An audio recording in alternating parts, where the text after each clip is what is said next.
Gazing up at the articles and heroics, Peppermint felt a warmth within her return for a moment. I will remain until I feel my path cannot go forward. Besides, I need to make sure my uncle has no cause for his ears to droop more than they have this day. So have you any leads we can follow? And there it is, Blink said, walking over to a table to tap a few more seemingly invisible buttons. This ghost can never remember the last day or so of their mortal life. Glimmers and grass may pop into your head, but there will not be much for you to dwell upon until something can really get in there and pull it all back into focus.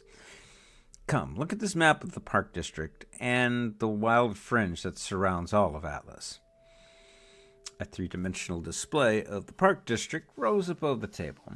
It was transparent, but a scaled, accurate display taken of the area only minutes before the members of the Watch left behind by Gwig and Peppermint. Several red blotches appeared across the map, leaving Mint just a tad confused. What are those? Incidents, Blink replied, tracing her finger from the boulder where Bigwig had found Peppermint to 3 more locations south along the fringe. None of the red blotches came into the Park District itself. I heard you mention that this might have been a calculated strike, she said to Bigwig. Since the perpetrators seem to have intentionally avoided the alert systems of the Park District, I have to agree. Did others die tonight? Peppermint asked, her voice trembling trembled at the thought. All 4 locations, Blink replied, had no survivors. You and your transformed sheep are the only ones who come out of this. Based on all the encounters, it does seem like we have a gang of werewolves on the loose. One that has some sort of plan, but without more evidence, I doubt we will be able to make much of this until we catch one of them. Weeps, Peppermint corrected. I beg your pardon. Blink said, tapping a screen on a tablet to bring up an image of the outside. It was there that the former sheep floated about, twirling in unison while at play. One bleated out a small blast of light at the other, but no visible damage seemed to be present after it struck. The veil told me they were now weeps, Peppermint stated again. They're no longer sheep. Also, they have a connection to the veil while still being alive. I have a theory that an old fable is connected to what they are now.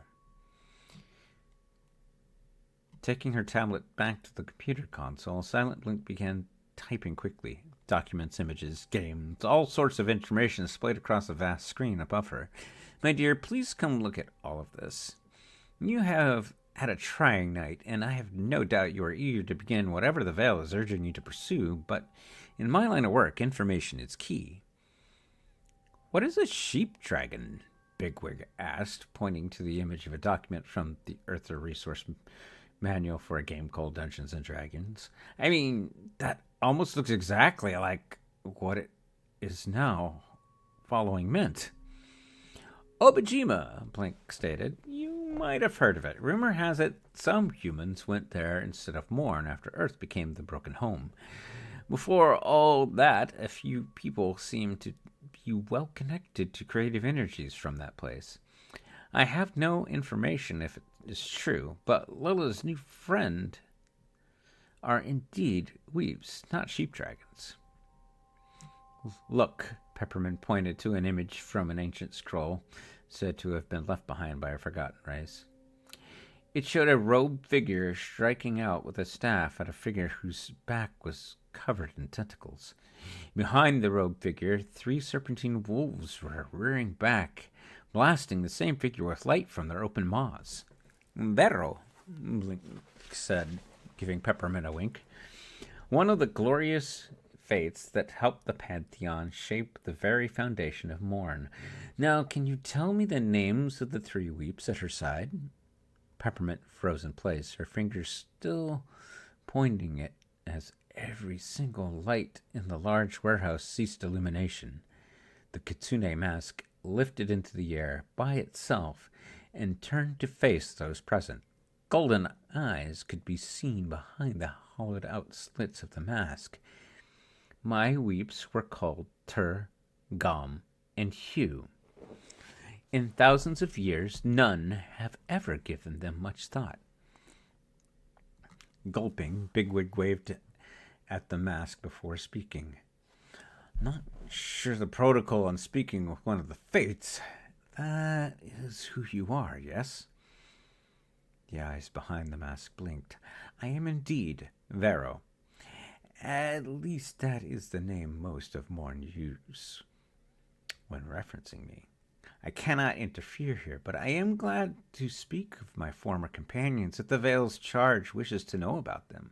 As with all things regarding me and mine, the answer shall be 3 alone. And good captain, your initial inquiry was mainly served as an introduction, not a question. For a moment, Peppermint struggled to move, unsure if it was fear or awe that held her in place. Slowly, she pivoted in her boots to face the floating mask. Millions of thoughts raced through her mind. Her death, those that caused it, why she was spared and not the others, but none of it seemed to matter or relate. Settling her mind, she thought about the image on the scroll. Could your weeps use their light breath to strike out at enemies? The image seems to indicate they were causing that being harm, she asked.